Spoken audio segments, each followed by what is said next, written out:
Bonjour à tous, ils sont venus se faire entendre, ils sont venus aujourd'hui faire du bruit. Nous sommes aujourd'hui devant l'hôtel de la préfecture de Privas. Nous sommes évidemment dans le département de l'Ardèche aujourd'hui où nos amis restaurateurs ont décidé de manifester, de militer contre ces mesures gouvernementales qu'ils jugent injustes. Donc nous allons aller à la rencontre des différents acteurs aujourd'hui de cette manifestation aujourd'hui à Privas. Nous sommes réunis pour dire aujourd'hui au gouvernement, nous sommes essentiels et laissez-nous travailler. Qui demande aux Français, qui demande aux jeunes si nous ne sommes pas essentiels, qui leur demande si nous ne sommes pas dans la convivialité, le lien social et pour les revenus complémentaires des étudiants. Ne vous bercez pas d'illusions, notre réouverture est loin d'être actée pour le 20 janvier. Nous pensons qu'il sera très difficile de nous ouvrir avant Pâques, voire en juin. Voilà, nous sommes avec Brigitte Bolland aujourd'hui qui représente Fabrice Brun, le député de la 3e circonscription d'Ardèche. Fabrice aujourd'hui est à l'Assemblée nationale où il va déposer des amendements en faveur des restaurateurs. Qu'en est-il ? Alors écoutez, déjà il y a quelques jours, on a fait 500 et quelques envois avec une lettre écrite à Monsieur Macron, donc Fabrice Brun a écrite. Et là pour l'amendement, donc évidemment, c'est l'annulation des charges, c'est la TVA qui doit revenir à 5,5. Enfin voilà, il y a beaucoup de choses dans ce sens. Et en solidarité aux restaurateurs, vous avez souhaité aussi être présent aujourd'hui devant la préfecture de Privas. Oui, solidarité avec tous les artisans et tous les commerçants qui vivent des moments difficiles. Et solidarité aussi avec les salariés et les chefs d'entreprise du bâtiment qui en ce moment mangent dans leur camionnette. Voilà. C'est notre revendication à nous, artisans du bâtiment. Certains ont leur restaurant d'entreprise ouvert, certains mangent dans leur collège et leur lycée, pour le moins c'est normal. Mais nous, on mange dans nos camionnettes à midi quand il fait froid. Bon là aujourd'hui le temps est plutôt clément, mais la semaine dernière quand il fait 2 degrés, vous êtes à 3 dans une camionnette pour manger à midi. Voilà, il y a mieux comme temps de récupération sur les chantiers. Et vraiment, au niveau de l'artisanat et du commerce, on se sent les grands lésés de ces préconisations sanitaires qui sont certainement nécessaires, mais pour le moins un peu étranges à certains égards et très très mal compris dans l'artisanat. Qu'est-ce que vous demandez aujourd'hui, vous en tant que représentant ? Nous, ce qu'on demande, alors depuis ce matin, on peut, les municipalités sont autorisées à ouvrir leurs salles pour les ouvriers du bâtiment notamment. On va dire que ça va dans le bon sens, mais en même temps c'est incompréhensible. Il y a des gens, c'est leur métier d'accueillir les personnes qui travaillent pour leur donner un peu de réconfort à midi, un peu de nourriture et un peu de chaleur. On se croirait au resto du cœur. Là, on va faire travailler les municipalités qui vont devoir désinfecter les salles, qui vont devoir les nettoyer tous les midis. On a l'impression de marcher sur la tête. Je ne vois pas la différence, moi personnellement, à partir du moment où les règles de distanciation sont respectées. Mais ce qui était déjà, d'ailleurs... Mais alors, quel est l'intérêt d'ouvrir des salles municipales, je veux dire ? Les restaurateurs, c'est leur métier.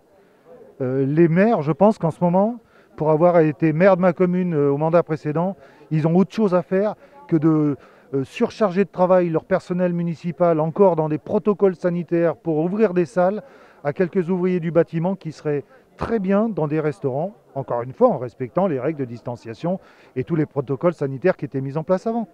Qu'en est-il, Raymond, des dernières nouvelles concernant vos réouvertures d'établissements ? Alors de plus en plus, on entend comme quoi, on sait que pour les fêtes de fin d'année, de toute façon c'est fini, on n'en parle plus. Mais on nous avait annoncé le 20 janvier et depuis quelques jours quand même, le Premier ministre dit qu'il ne faut pas s'attendre à une ouverture de nos établissements le 20 janvier. Et moi, dans les couloirs, j'entends plus une ouverture à Pâques, voire en juin. Ça, c'est pas possible, c'est pas pensable. On ne peut pas rester autant longtemps fermé. et pouvoir sauver nos entreprises, on ne voit pas comment ce serait possible. Même si on a eu beaucoup d'aides, hein, on le reconnaît, on a eu des aides, mais les aides suffisent pas.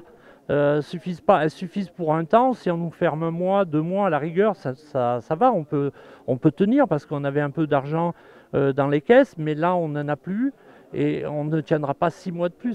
C'est pas impensable, sans compter qu'après il nous restera quoi? Je veux dire, on aura toutes les fêtes de fin d'année sont mortes, la Saint-Valentin c'est mort, Pâques ça serait mort. Dans la plupart des petits établissements de nos villages ruraux, c'est ce jour-là qu'il faut qu'ils bossent parce que sinon ils ne peuvent pas mettre de l'argent de côté pour pouvoir passer l'hiver, pour pouvoir voir un avenir. Parce que c'est pas le tout, mais il y a quand même des investissements qu'il faut continuer à faire pour nos entreprises, etc. Et on le voit bien qu'on ne voit pas de solution ni d'aboutissement à la réouverture. Et puis il y a beaucoup de choses qui nous gênent. On nous dit que nos entreprises, je veux dire, on amène le Covid, on a des cas Covid dans nos entreprises, alors que ça fait 1 mois et demi qu'on est fermé, et le taux de Covid ne descend pas. Donc il n'y a pas un problème. Si c'était nous, ça devrait descendre, et ce n'est pas le cas. Qu'est-ce qui justifiait alors cette situation? Parce que le problème, c'est qu'ils se mettent sur une étude qui a été faite il y a 1 an, une étude américaine qui a été faite dans un pays qui ne respectait pas de protocole, qui n'avait pas de masque, qui n'avait pas de distanciation, moi on m'a dit dans un fast-food où il y avait 200 personnes, et que nos entreprises, c'est pas ça. La plupart de nos entreprises, c'est pas ça. Donc on n'est pas déjà sur des bons critères. Nous, ce qu'on demande, c'est qu'il y ait une étude qui soit faite au niveau européen ou français et qui nous situe exactement nos établissements. Vous avez le soutien de Fabrice Brun aujourd'hui qui n'a pu être présent mais représenté par Brigitte Bolland qui dépose aujourd'hui des amendements à l'Assemblée nationale concernant une exonération des charges, un abaissement de la TVA et d'autres aides pour la fameuse année 2021, l'année de la gastronomie. Comment vous accueillez ça? Alors tout ça c'est très bien à condition que nous soyons encore en vie quand ça sera possible, parce que si c'est en juin, une année de la gastronomie, donc ça fera plus que 6 mois, quoi. Voilà. Nous subissons un choix arbitraire et des décisions prises à l'emporte-pièce. On ferme nos établissements alors que les restaurants d'entreprise et les cantines sont ouvertes. On ferme les théâtres et les cinémas alors qu'on s'entasse dans les transports en commun. Tout cela est absurde. Nous sommes convaincus qu'il y aurait d'autres solutions à prendre et l'avenir nous le prouvera. Nous ne sommes pas seuls responsables de la pandémie. Dans quel état serons-nous à la sortie de la crise? Dans quelles conditions pourrons-nous reprendre? Nous ne voulons pas d'un paysage français sans restaurant, sans lieu de vie, sans culture. Nous ne voulons pas mourir du Covid, mais nous ne voulons pas mourir de ses conséquences économiques.